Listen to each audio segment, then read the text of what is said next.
টানা বৃষ্টি ও মেঘলা আকাশ থাকায় সমস্যায় মৃৎশিল্পীরা।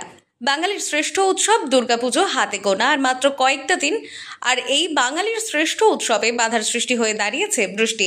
আর এরই মধ্যে আমরা আজকে পৌঁছে গিয়েছিলাম পূর্ব বর্ধমান জেলার বড় নীলপুর কমলা দিঘিপাড় পালপাড়া এলাকায়। প্রতিমা গড়তে ব্যস্ত কিন্তু মৃৎশিল্পীরা জানান, একটানা বৃষ্টি, মেঘলা ওয়েদার, ঠাকুর শোকাতে সময় লাগছে, কাজ কমপ্লিট করে উঠতে পারছি না, খুব সমস্যায় পড়তে হচ্ছে। জিনিসপত্রের দাম বেড়েছে, সে পরিমাণে প্রতিমা মূল্য পাচ্ছে না। আবারও যদি বৃষ্টি হয়, সমস্যার মুখে পড়তে হবে তাদের। নাহলে আমাদের ঠাকুর কমপ্লিট হতে কোনো অসুবিধাই হয় না। একটা ঠাকুর শুকাতে হার্ডলি 3 থেকে 4 দিন টাইম নেয়। এবার যদি অনবরত একদিন পর একদিন বৃষ্টি হয়, ঠাকুর ঢেকে রাখতে হচ্ছে, কাজ করা যাচ্ছে না, জায়গা শর্ট। ক্লাবে ক্লাবে গিয়ে তো সব ঠাকুর বানানো সম্ভব নয়। আমার যদি 25টা ঠাকুর থাকে, আমি 25টা ক্লাবে ঠাকুর বানাই সম্ভব পাবো? ঠাকুরের দাম নাই, আমার তো সেইভাবে প্রোটেকশনটা দিতে হবে। একটা ঠাকুর যদি আমি ন্যায্য ভাবে আমি সেইভাবে ঠাকুর বানাবো। আমি যদি 10টা ঠাকুরের দাম, 20টা ঠাকুরের দাম যদি 10টায় পাই, তাহলে আমি বানাবো না। এবার যদি সবাই যদি বলে যে আমরা ঠাকুরের দাম বাড়াতে পারবো না, আমাদেরও পুজো করতে হবে এবং ঠাকুরও বানাতে হবে। হ্যাঁ, সব ক্লাবে তো বড় বড় পুজো হয় না, ছোটখাটো পুজো বাড়ছে। কেউ 10, 15, 12, 13 মধ্যে ঠাকুর পুজো রাখার চেষ্টা করতেছে ঠাকুর, আমরা সেইভাবেই ঠাকুর বানাচ্ছি।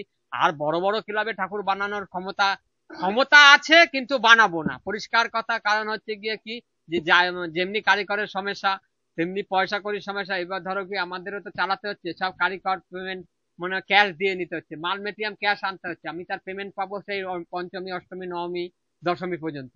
আমি কি করে চালাবো? আমি গর্ব করি যেমনি বর্ধমানে মোটামুটি বড় বড় ক্লাবের গুলো আমি করি, যেমন সর্বমিলন সংঘ ওটা আমার কম্পিটিশনের ঠাকুর আছে।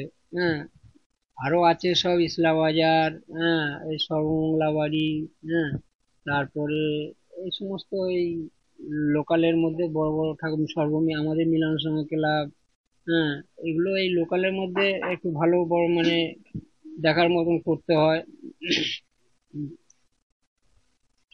এই তো কলকাতার মতন শুনুন, ওই রেট তো আর আমাদের বর্ধমানে কেউ দেয় না। হ্যাঁ, এখন তার মধ্যেও আমরা যতটা পারি চেষ্টা করি যে করে দেওয়ার জন্য, পার্টিকে সন্তুষ্ট করার জন্য। পূর্ব বর্ধমান থেকে তন্ময় ঘোষের রিপোর্ট, আনন্দ বার্তা।